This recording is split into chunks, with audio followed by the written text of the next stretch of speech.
It's no secret that here at BikeRadar, we like a daft adventure, but young Felix, who thus far has remained behind the camera, is about to undertake what is probably our most ridiculous yet. So in 4 days' time, Felix, where are you off to? I'm off to ride the TransAtlantic Way, which is 2,000 kilometres around Ireland, and I'm pretty terrified. Yes, said as if it's nothing at all, Felix is off to ride 2,000 kilometres around Ireland, and you're going to be doing it on this, your Lauf Anywhere. Yes, I'm going to do it on the Lauf Anywhere, which I've been modifying over the last few months to try and make it ultra endurance ready.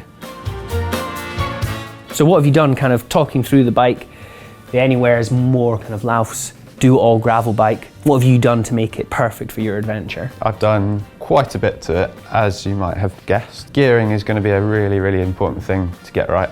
So I've massively undergeared myself. Originally, I had the 42 tooth chainring on the front, which I've now changed to a 38 tooth. And at the rear, I've changed from an 11 to 42 tooth cassette to a 10 to 42 tooth cassette. And that should help me get the top speed back that I've obviously lost from that smaller chainring. So 2,000 kilometres, it's quite a long way. How long are you roughly thinking you're going to take for this? I've sort of, roughly speaking, about 2 weeks. Yeah. An optimistic 2 weeks. Optimistic, yeah, 2 weeks. So 2,000 kilometres in 2 weeks. You're going to be riding through the night. What are you going to do to kind of get around that and battery power? Well, I've ditched the batteries completely, and I've gone for a dynamo front hub, and that will give me all the power I need for the front and rear lights. So speaking of lights, this one I've very kindly gifted Felix, the Exposure Revo. And what do you think of that so far? That's right, yeah, no, it's been really good actually. Really good reason for going for the Revo. Although it's not quite the most powerful light, it allows you to run power even when you're not pedalling for a period of time. So if you're at traffic lights, or like I'm setting up my bivvy, stuff like that. So it will give me a bit of light to play with. It's been well publicised, these adventure races, you're pushing yourself to the extreme. And in terms of safety, this race is one that takes that pretty seriously. So the lights, and what else are you doing? Yeah, so obviously safety is really, really important for something like this. Backup lights and loads of reflective gear. So hopefully that will make me nice and visible on the road. Yeah, safety first, particularly in these kind of races. So you've got those dynamo wheels from Hunt, and what about the tyres? Why have you gone for these ones? So I've chosen the Exposure 32s by WTV because they kind of offer like a really good range of comfort, but also a little bit more speed than super wide tyres that you can get. And they're also tubeless. So hopefully they'll be a little bit more reliable when it comes to over mixed terrain and stuff like that. There's definitely one gravel section which has in the past shredded people's tyres, so I'll be very interested to see how the WTVs hold up. Now, following on in BikeRadar tradition, Felix has left much of his bike prep to the last minute. I think that's safe to say. And you did a bit of a clanger a couple of weeks ago with the wheel, didn't you? That's right, yeah. The original Lauf fork was a 15mm axle. Now, I would love to have run that fork, but the Dynamo hub does not allow you to run a 15mm axle, which meant I had to change the fork. Yeah, a bit of a clanger with it 2 weeks before leaving. But thus far the fork's been okay? Yeah, it's treated me very well. It's the Whiskey No. 9 cyclocross fork, which is really good because of the clearance for the tyres, and it's super light, and more importantly it fits the Dynamo hub. So Luggage, it's bike packing, you're not going for your traditional panners. Do you want to talk through your bags and why you've chosen them? So I've gone for an Apidura sort of vibe here. I've used these two bags here for touring in the past, so they've seen a bit of life. And I know they do the job just fine. What I've done slightly differently is I've used Apidura's racing range front pack, just because it fits really nicely with the aero bars, and it has like a little pouch for your spot tracker, which is really cool. Yeah, so it's just a little bit more race ready. So in the top pouch there, the little top tube bag, we got Instagram accessories, snacks. Being a videographer, I have to have all my camera equipment in here, which of course is very small and compact. But yeah, also just a few things like snacks and even lip salve, stuff like that, that I might need on the go. for the kissing booth at the end of the race when he triumphantly returns to the start. Of course.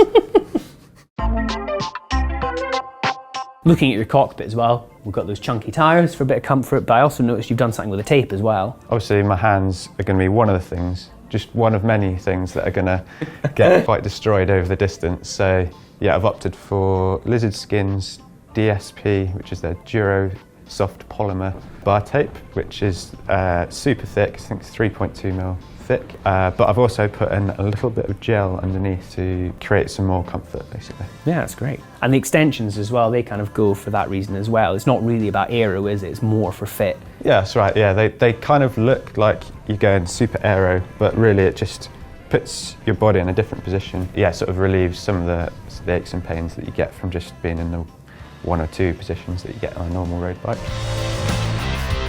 So 2 bottles for hydration. What's going to hide in this little guy here? Oh, well, in there I have all my things that I shouldn't need on a day-to-day basis. So yeah, like medical, plasters, things like that. And also a few spares like quick links, gear cable, plenty of zip ties to fix the bike or myself. One of Felix's favourite tipples is a little shot of Bailey's. You're going to stash yourself a little thing for the evenings? I think there could be room for a Bailey's or maybe even a Guinness if I'm really feeling adventurous.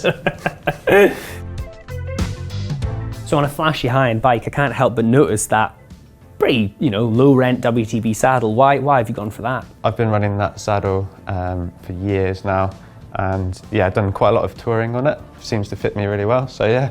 Perhaps you fit it really well. Maybe that's the case.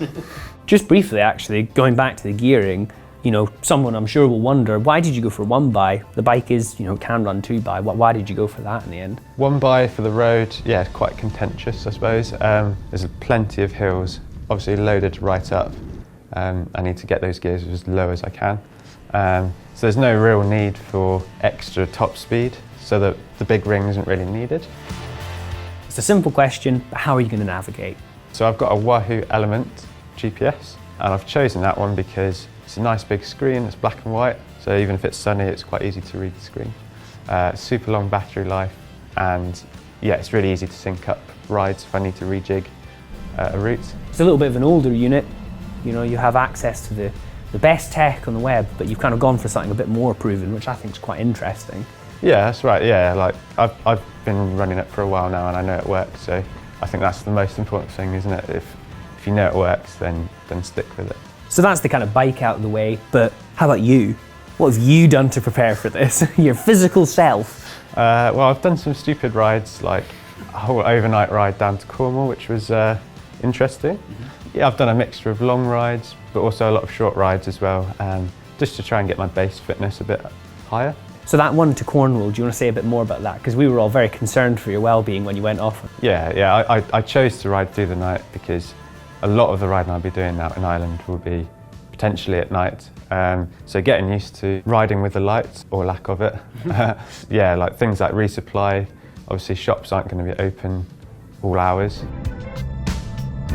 So jesting aside, it's obviously going to be an amazing adventure. It's a serious undertaking, but if you want to keep an eye on how Felix is getting on, what's the best way to do that? Yeah, the best way to do that would be to go onto Track Leaders, where you can follow my dot across Ireland. And more importantly though, we'll be keeping an eye on Felix's Instagram, because it's the only reason anybody does these adventures, is to fill it up. I'm going to try and make a video whilst I'm out there, but obviously depending on time and my headspace and things like that.